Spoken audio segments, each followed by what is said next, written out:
अस्सलाम वालेकुम व्यूअर्स, उम्मीद है आप सब खैरियत से होंगे। आज मैं और अब्दुल बासित जगवानी डीएच सिटी की वीडियोस के लिए आए हुए थे, तो उसमें हमने अपने यूट्यूब चैनल पे देखा कि काफ़ी क्लाइंट्स ने क्यूरीज की हुई थी रिगार्डिंग डीएच सिटी के हवाले से। काफ़ी लोग नाराज़ भी थे, काफ़ी लोग खुश भी थे, लेकिन जो नाराज़गी वाले सवाल थे उस पर मेरी और अब्दुल बासित की काफ़ी डिस्कशन भी हुई। तो अभी हम डिस्कस करते हैं कि उन क्लाइंट्स के सवाल क्या थे और उसका हम जवाब किस तरह दे सकते हैं। तो अब्दुल बासित, सबसे पहले क्लाइंट का सवाल था कि डीएच सिटी में हमें कोई खास डेवलपमेंट दिखती नहीं है, क्योंकि अभी तक डीएच फेज़ 8 भी आबाद नहीं हुआ है और लोग डीएच सिटी की तरफ कैसे मूव करेंगे। यहाँ पे ना लोगों को खास इतने लोग नज़र आते हैं, ना कोई इतने समझे कि जो एक शहर में चीज़ें नज़र आती हैं वो बिल्कुल नहीं है। तो वो कहते हैं कि हम यहाँ लेके क्या करेंगे, तो इसका कोई खास जवाब देखें। ये जो सवाल है ना आपका, ये सवाल हिस्ट्री में भी गुजरा। 1972 से जब डीएच ने अलॉटमेंट शुरू की थी प्लॉट की, तो वहाँ पर वो तकरीबन जगह चटियल मैदान थी। जब डीएच फेज 8 की अलॉटमेंट हुई तो लोग वहाँ प्लॉट तक भी नहीं पहुँच सकते, तो बोलते थे वहाँ आपका प्लॉट होगा। तो वह 4 लाख 5 लाख 7 लाख 8 लाख 10 लाख रुपए के प्लॉट लिया करते थे, जो आज काफ़ी टाइम ऊपर निकल गए, 8-10 करोड़ 15 करोड़ रुपए के भी प्लॉट हो गए।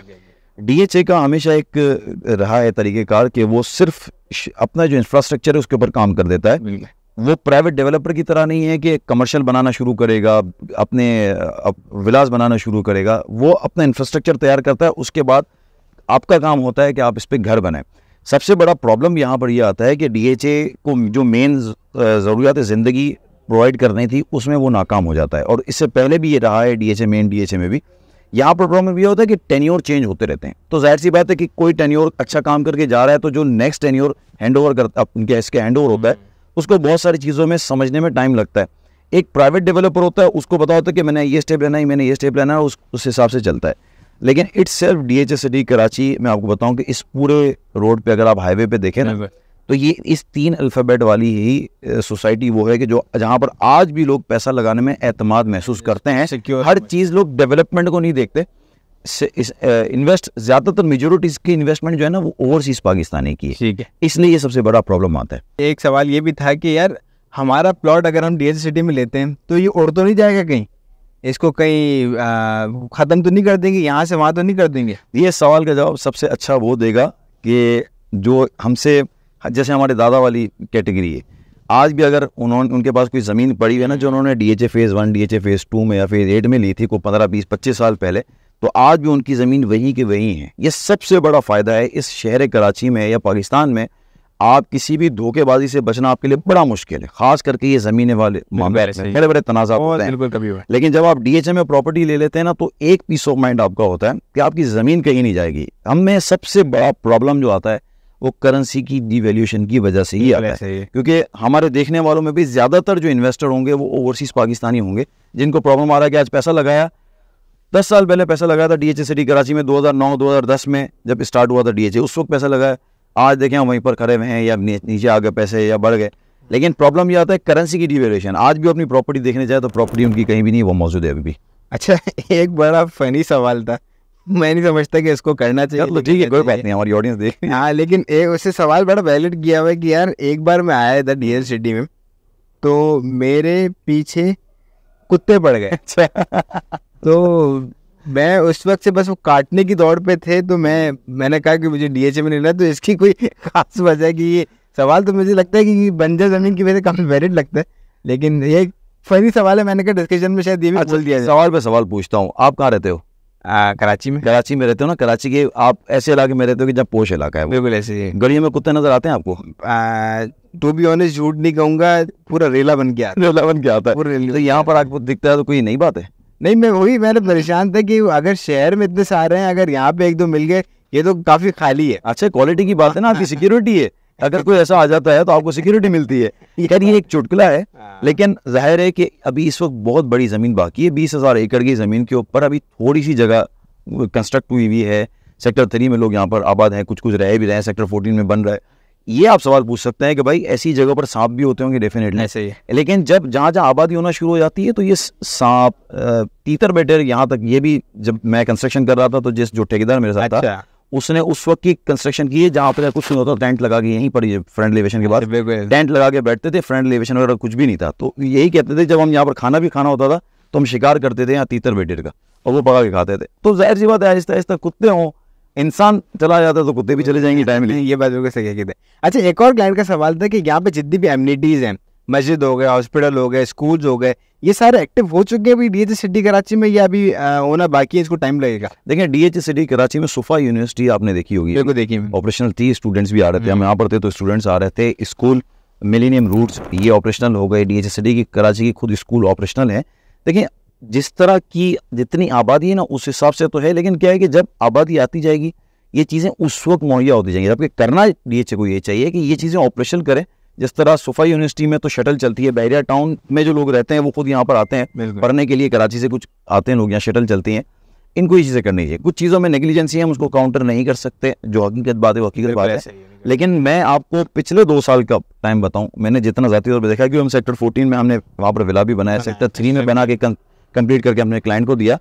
तो इतने टाइम पीरियड में मैंने बहुत काम देखा, आई विटनेस हूँ मैं। और हम ड्रोन पे शॉट्स भी बनाते तो हमारे लोग देखते होंगे, लेकिन ज़ाहिर 20,000 एकड़ की ज़मीन को तैयार करना, वहाँ पर घर बना के देना, तो डीएचए टाइमली कोलैबोरेट तो कर रहा है डेवलपर से, अलग अलग जगह से, लेकिन इसका मतलब ये नहीं है कि वो अचानक से जाके आपको सब बना के दे दे आप बनाओ, क्योंकि मैंने आपको फिर बोला कि डीएचए एक इदारा है, डेवलपर नहीं है। अच्छा, काफ़ी एक लाइन थे, वो कह रहे थे कि मैं यहाँ कॉन्फ्रेंस में आया था किसी डीएचए सिटी की, तो उन्होंने यहाँ पे क्लेम किया था कि एक बहुत बड़ा थीम पार्क बनाएंगे और काफ़ी बहुत बड़ा एक जू बनेगा और इंटरनेशनल लेवल की चीज़ें होंगी, कि एक तरह से जिस तरह बाहर हमें चीज़ें मुयस्सर होती हैं दुबई में, जिस तरह इतने बड़े बड़े थीम पार्क्स बने हुए, तो आपको लगता है कि यहाँ पे डीएचए सिटी में ये काम हो जाएगा? यार प्लानिंग का तो हिस्सा है, बहुत सारी चीज़ें टाइमलाइन से आउट भी हो चुकी हैं, टाइम ऊपर भी जा चुका है, लेकिन देखें फंड के इश्यूज भी होंगे ऐसे, और जिस तरह हमारी इन्फ्लेशन बढ़ती जा रही है ना मुल्क में, तो ज़ाहिर एक बजट रखा होगा एक टाइम पहले कि इतने बजट में हमने बनाना है, वो बजट एक्सीड कर चुका, अब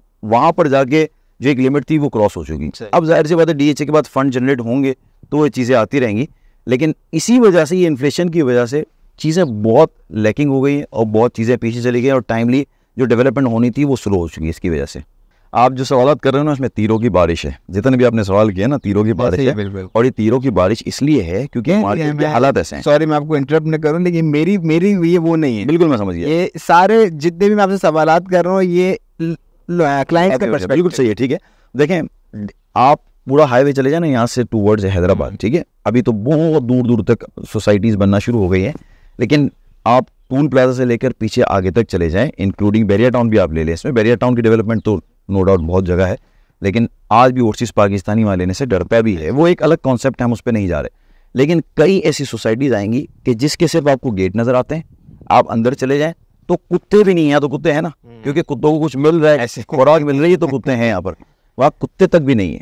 ठीक है, वहाँ सिर्फ बंजर पड़ा हुआ, एक अरसे पहले सोसाइटी थी, आज उसकी फाइलें हैं, मतलब आज वो शकरकंदी वाले के पास उसके कागज़ पड़े हुए हैं और उसी में डाल के शकरकंदी वो नमक लगा के लीमू छिड़क के दे रहा होता है, उस पर आपको मिल रही होती हैं फाइलें। ऐसे डीएचए का सबसे बड़ा आपको फ़ायदा ये है, आपके क्लाइंट को या मेरे क्लाइंट को फ़ायदा ये है, प्रॉपर्टी कहीं नहीं जाती यार मोहसिन, आपकी ये 3 अल्फ़ाबेट की वजह से आपके पेपर सेव हैं, एक ये बेसिक रीज़न है। देखिए अभी लोग इतने नेगेटिव क्यों हो चुके हैं कि मार्केट वो नहीं चल रही, अब वो मार्केट का पिछले वाला ट्रेंड आएगा सब भूल जाएंगे। ये बताइए कि 2016 में मार्केट बहुत अच्छी थी, लोगों ने बहुत पैसे बनाए डीएचए सिटी में। आज भी मैं लोगों को जब बोलता हूँ कि आप डीएचए सिटी में ले लें कि यार अगर 2016 वाली मार्केट लाएगी, अब 2016 वाली मार्केट अगर ला सकते हो तो हमें ये प्लॉट दिला दो, लेकिन मैं क्लेम नहीं कर सकता क्योंकि हमारे इंटरेस्ट रेट्स इतने ऊपर है, इन्फ्लेशन के नंबर्स इतने ऊपर है, IMF से कर्जा हमारे ऊपर इतने ऊपर है, तो मुझे नहीं लगता कि 2016 वाली मार्केट आएगी। आपको लगता है ऐसा कि आने वाले वक्तों में इतनी रेट अप्रिसिएशन हो जाएगी? लोग सिस्टमेटिक करना चाहते हैं चीज़ों को, लेकिन सिस्टम पर अमल नहीं करना चाहते।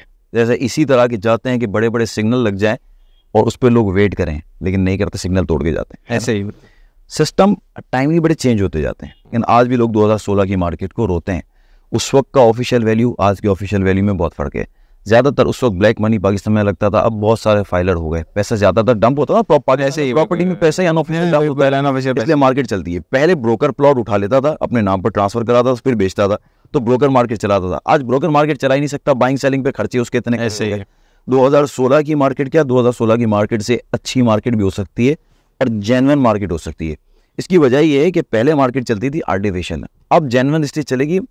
एक चीज़ मोहसिन याद रखो कि जिस तरह पॉपुलेशन ओवर क्राउडेड होती जा रही है ना कराची की, पाकिस्तान में कराची में ज़मीन की ज़रूरत है।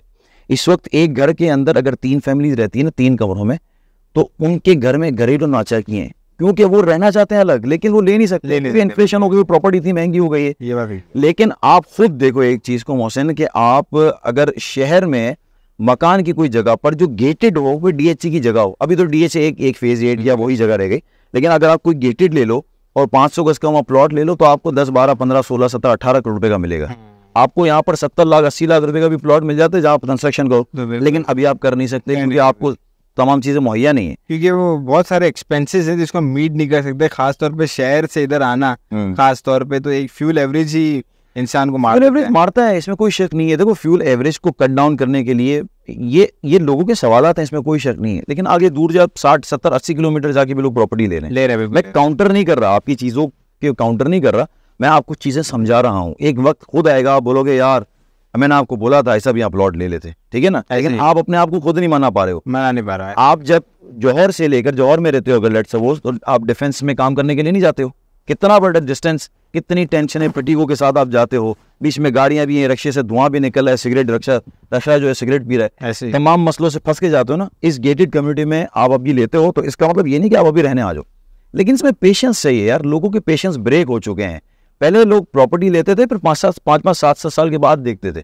अब लोगों का वो पेशेंस ब्रेक हो गया है। हर हफ्ते के बाद ब्रोकर फोन करके एक प्रेशर क्रिएट कर रहा होता है, सर क्या करना है, लेना है, बेचना है, क्या करना है। उस वजह से मार्केट में लोगों का सब्र खत्म हो चुका है और वो वक्त वापस देखना ही नहीं चाहते लोग। 2016 की बात करें। बहुत शुक्रिया, आपने सारे सवालात के जवाब तो दिए। मैं उम्मीद करता हूँ कि आपको हमारी डिस्कशन बहुत पसंद आई होगी और इसी तरह हम आगे डिस्कशन करते रहेंगे।